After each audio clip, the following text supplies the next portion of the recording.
Monsieur Bruno, bonjour. Bonjour. Merci d'avoir accepté cette interview. Vous êtes la directeur des affaires internationales du Centre scientifique et technique du bâtiment. Est-ce que vous pouvez nous détailler un peu en quoi consiste la certification HQE des Green Buildings? Oui, la certification HQE, c'est la certification de haute qualité environnementale qui est d'origine française pour la construction, mais aussi pour l'exploitation des bâtiments et pour l'aménagement des territoires. Et elle valorise les bonnes pratiques, la qualité durable des réalisations, et elle propose aussi un accompagnement expert tout au long du projet. D'accord. Quelles sont les grandes tendances actuellement en matière d'évaluation des ouvrages? Alors on voit qu'il y a une évolution, hein, et notamment les nouveaux référentiels de certification évoluent en passant d'une approche qui est purement descriptive vers une approche performantielle, c'est-à-dire qui est basée sur des indicateurs de performance. La nouvelle certification qui s'appelle HQE Performance justement met en œuvre des indicateurs qui sont élaborés par la commission de normalisation du CNTC 350. Donc ça c'est une première évolution. Elle s'appuie sur un calcul de performance des bâtiments qui tient compte de caractéristiques environnementales et notamment des caractéristiques environnementales des produits de construction. Donc on voit qu'il y a de plus en plus un lien entre produits et ouvrages. Et ça donne beaucoup d'importance notamment à ce qu'on appelle les FDE ou les fiches de déclaration environnementale et sanitaire des produits, ou en anglais ce qu'on appelle les EPD, c'est-à-dire Environmental Product Declarations. Donc ça c'est aussi une grande tendance, l'intégration des produits dans les ouvrages.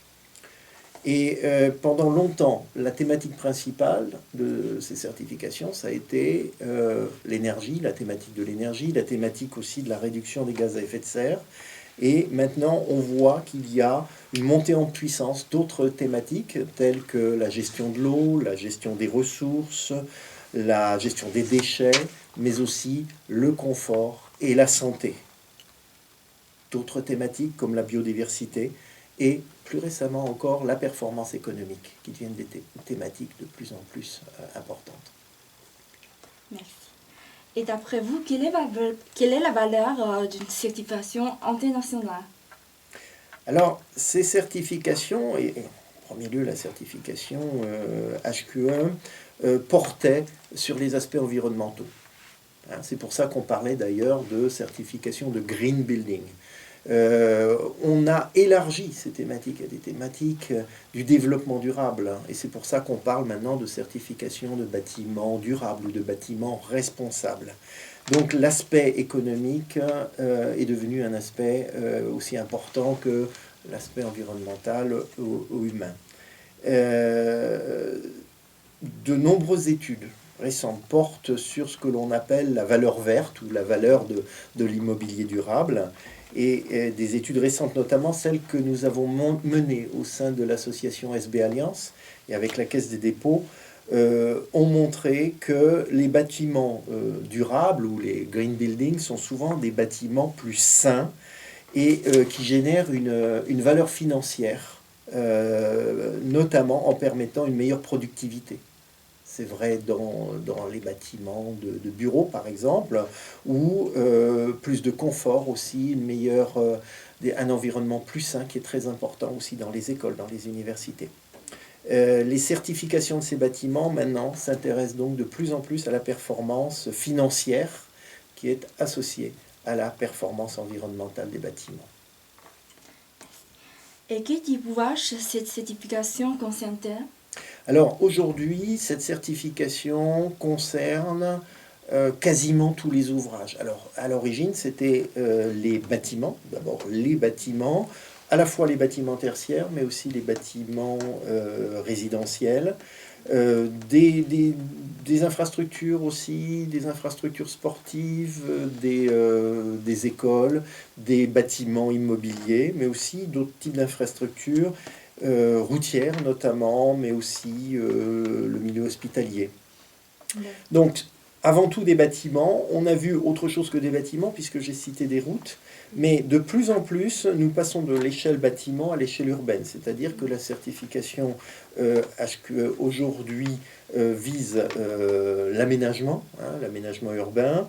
Et actuellement, nous avons des développements en cours pour que la certification puisse porter véritablement sur l'échelle urbaine, c'est-à-dire sur le résultat, sur les écoquartiers, peut-être un peu plus tard aussi sur la ville et les territoires. Donc on passe progressivement de l'échelle du bâtiment à l'échelle urbaine. D'accord. Et la dernière question, tout simple, comment l'obtenir?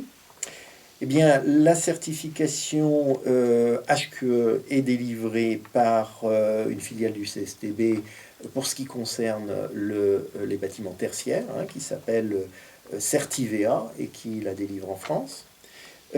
Pour ce qui est des bâtiments résidentiels, nous avons un partenariat avec société Cercal, qui est filiale du groupe Qualitel. Eh bien, c'est cette société qui délivre la certification ou des certifications environnementales sur le logement. Et puis enfin, la petite dernière, qui est une filiale commune de nos deux groupes, groupe CSTB et groupe Qualitel, donc Serway, qui délivre l'ensemble de ces certifications à l'échelle internationale, donc dans le monde, en dehors du territoire français, puisque je vous ai dit qu'il y a d'autres sociétés qui délivrent HQE en France. Donc, si on veut avoir cette certification dans le monde, eh bien, on s'adresse à Serway, qui ne fonctionne pas toute seule, qui fonctionne avec un réseau, avec des référents HQE à l'international et avec des partenaires dans le monde. Voilà. Merci beaucoup. Merci.